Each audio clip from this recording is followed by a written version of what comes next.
And the consumer Christian has basically one question in mind. What's in it for me? That's how they come to church.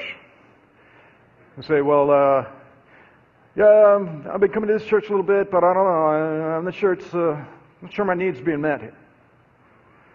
And the problem, of course, with consumer Christianity is that the church is not here for what's in it for me. The church is not all about me at all. The church is a place where we are called to come out and to suffer and to sacrifice and to perish, to give out.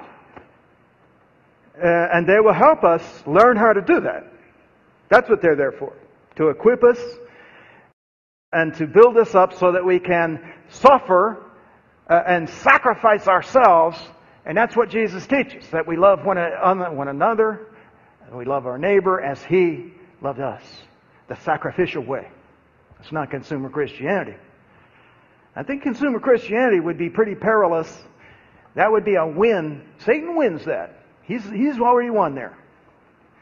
And I've just got the recent report put out by the Hartford Institute for Leadership Network on mega churches. And they do this every few years. The one for 08 just came out, or 09. And it talked about how people are constantly changing churches. Maybe sometimes when they move because they're chasing more money. Other times they don't even move. It's just in the same city, but they just change churches all the time. And it's because, they heard that this one might be better over here. And so, it's just like you just kind of drift around looking for the best thing for me. It's all about what's for me. It was a real poignant description of consumer Christianity. That's going to kill us. That is killing us right there. Now, on the other hand, when we insist on a warlike vision of the church and of the Christian life, that's going to take us in entirely different directions. Believers will correctly understand that spiritual opportunities can't be short-armed. That half measures are not in war. In war, if you get an opening, you better hit that and you better hit it hard. Short-arming is where you are supposed to throw the ball to this person. You kind of get it halfway there. You didn't really put your arm into it. That's what happens with a lot of Christians.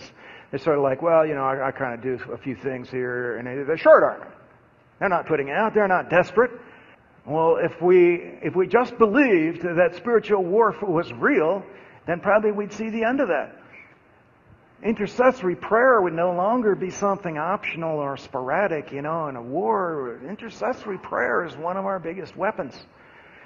That's the context for Ephesians 6:18, where Paul calls on us to pray at all times in the Spirit for all believers. And this is how we fend off and protect our fellow believers from the attacks of Satan, from being laid low. Intercessory prayer becomes essential. In this environment, people are being killed around. People are having their walks destroyed. Look, ask yourself this. People are like, why is it that I look around in my city and I see so many Christians that just don't seem to care? They don't seem to really be living much for God. I look at churches and it seems like I've checked into some churches. I don't see the vitality, the awesomeness of the early church. That doesn't seem to be very common. And it's like, why is this happening? It's like, where is real, vital, spirit-filled, Christianity that we read about in the book of Acts, for instance? Where is it? And you have to realize, this is not accidental. It's not that God has failed or that His Word has failed. It's just the awesomeness of Satan in his persuasive power, that he has won millions of Christians away from the biblical picture to some uncommitted, half-baked, self-serving version of Christianity. And he is awesome. He is astonishingly effective in that deceiving work. And that power to deceive, to persuade, is headed our way. We should be concerned about that, I think. And we should be concerned for our fellow brothers and sisters. They're going to need prayer to withstand this. This is not going to be easy to withstand at all. We're no different than anybody else. Under a wartime mentality, believers understand why a disciplined approach is necessary and important. Of course, we have to be disciplined because it's a war. And so we're willing to accept something that we probably would not if there was no war. Believers would no longer be surprised or disillusioned when intense suffering comes. Now you expect that, yes. So your whole set of expectations is kind of governed by this area, isn't it? Some people, maybe a lot, are going to leave the church. If we insist on a warlike view of Christianity, we're probably going to lose some people. I'll bet this is why we don't hear about it. This is probably why this message is kind of being dropped in a lot of the most popular churches today, is because they're like, wait a minute, if we talk about that, come on. Our people are busy. They don't want to hear about something like this that's going to really impose time constraints, and they don't want to hear that, and they'll just leave.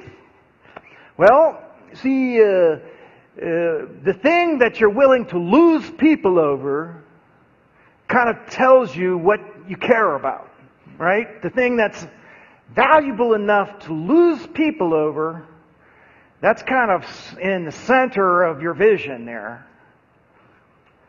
And I just shudder.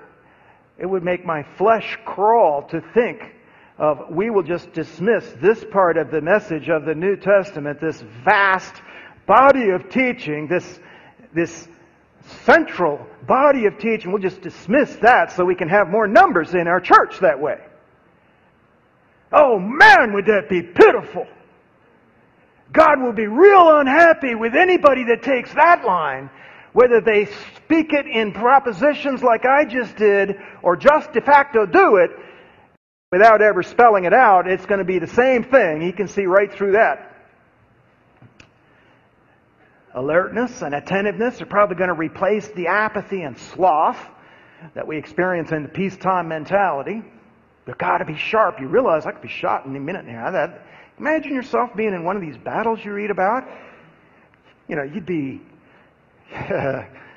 on edge, tense. People remembering why learning their Bible matters.